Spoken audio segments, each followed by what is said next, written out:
that the people have a right to freedom of speech and of writing and publishing their sentiments, that the freedom of the press is one of the greatest bulwarks of liberty and ought not be violated.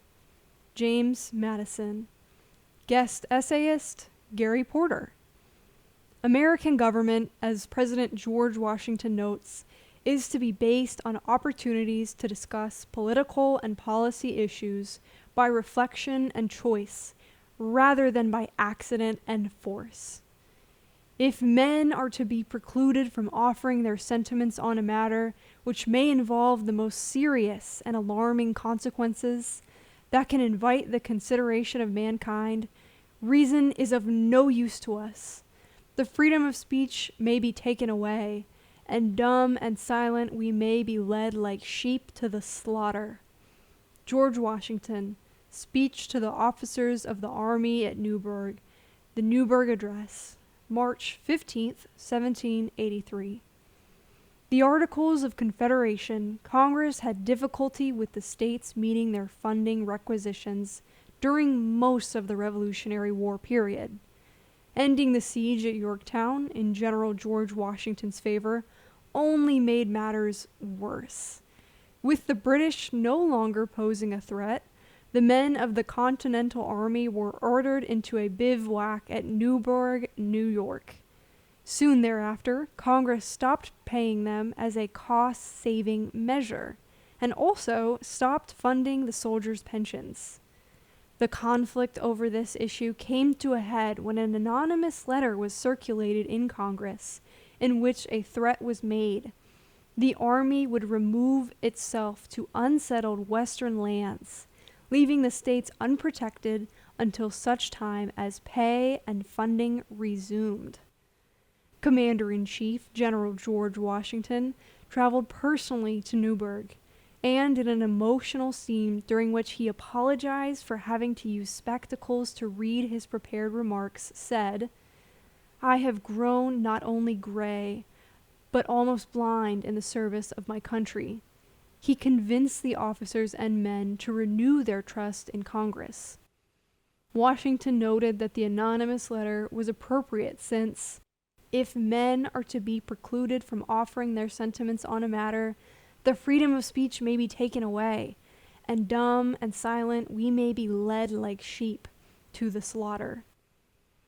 The founders considered freedom of speech a fundamental natural right. At the same time, the right was also understood to not be absolute, because during the early colonial period, seditious words were taken seriously and often prosecuted, as was blasphemy in most states. When Patrick Henry proclaimed on May 29, 1765, that Caesar had his Brutus, Charles I his Cromwell, and George III may profit by their example, he was indeed guilty of treason under English law. To compass or imagine the death of the king was one of the several crimes in the Treason Act of 1351, and Henry knew this. To the cries of treason from some of the burgesses in the room, Henry replied, "If this be treason, make the most of it." Christian thinker G.K. Chesterton said, "To have a right to do a thing is not at all the same as to be right in doing it." Sir William Blackstone agreed. Every free man has an undoubted right to lay what sentiments he pleases before the public, but if he pleases what is improper, mischievous, or illegal, he must take the consequence of his temerity. Note that Blackstone refers here to illegal speech. The Treason Act would provide but one example, but other founding-era philosophers disagreed.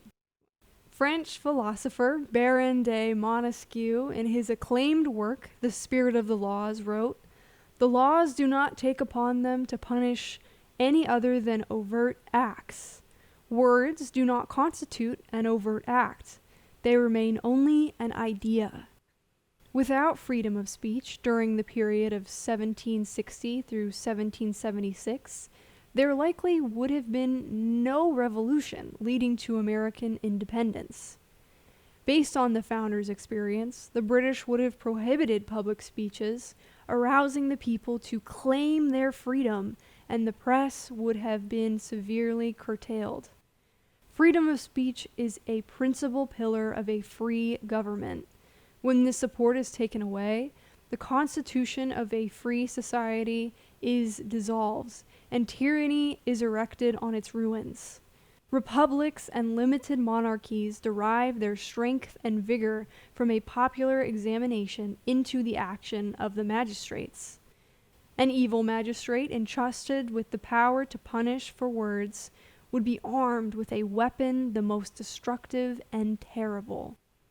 In ratifying the United States Constitution, Virginia, North Carolina, and Rhode Island, both of which copied Virginia's submission verbatim, all proposed a free speech amendment, and James Madison included an amendment which read, "That the people have a right to freedom of speech, and of writing and publishing their sentiments, that the freedom of the press is one of the greatest bulwarks of liberty, and ought not to be violated."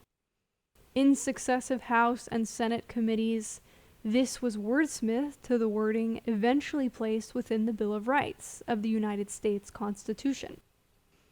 The founders' great emphasis on freedom of speech makes the Alien and Sedition Acts of 1798 difficult to explain.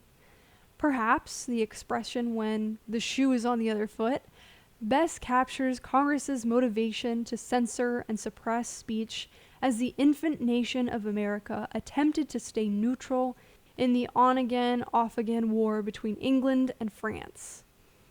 Americans were equally split on the question of which country the John Adams administration should support, even as both England and France were both interdicting American shipping heading for their enemies' ports.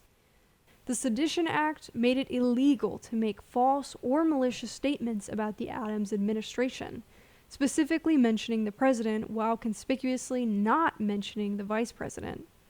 Criticism of Thomas Jefferson was therefore fair game, and certain Adams-friendly newspapers took great advantage of it.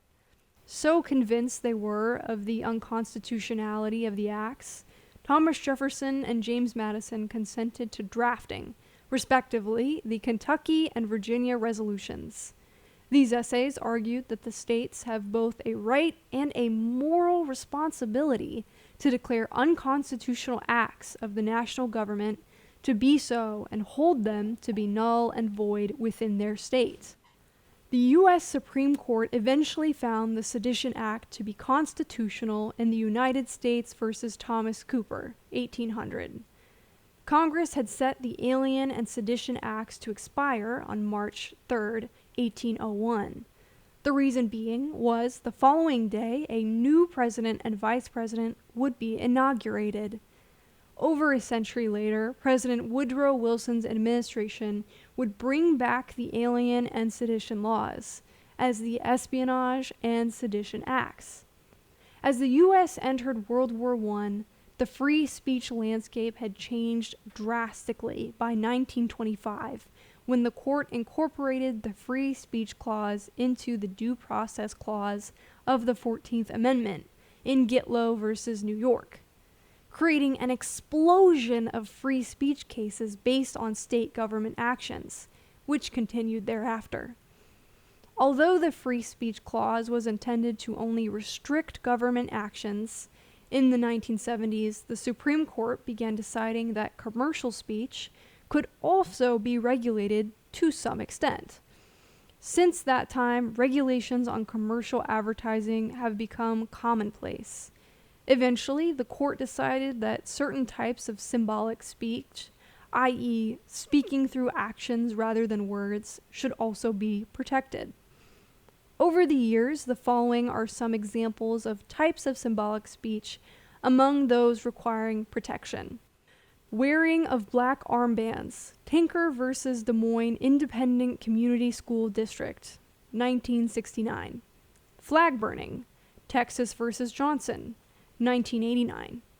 Burning a cross, RAV versus City of St. Paul, 1992. Political campaign contributions, Citizens United, 2010.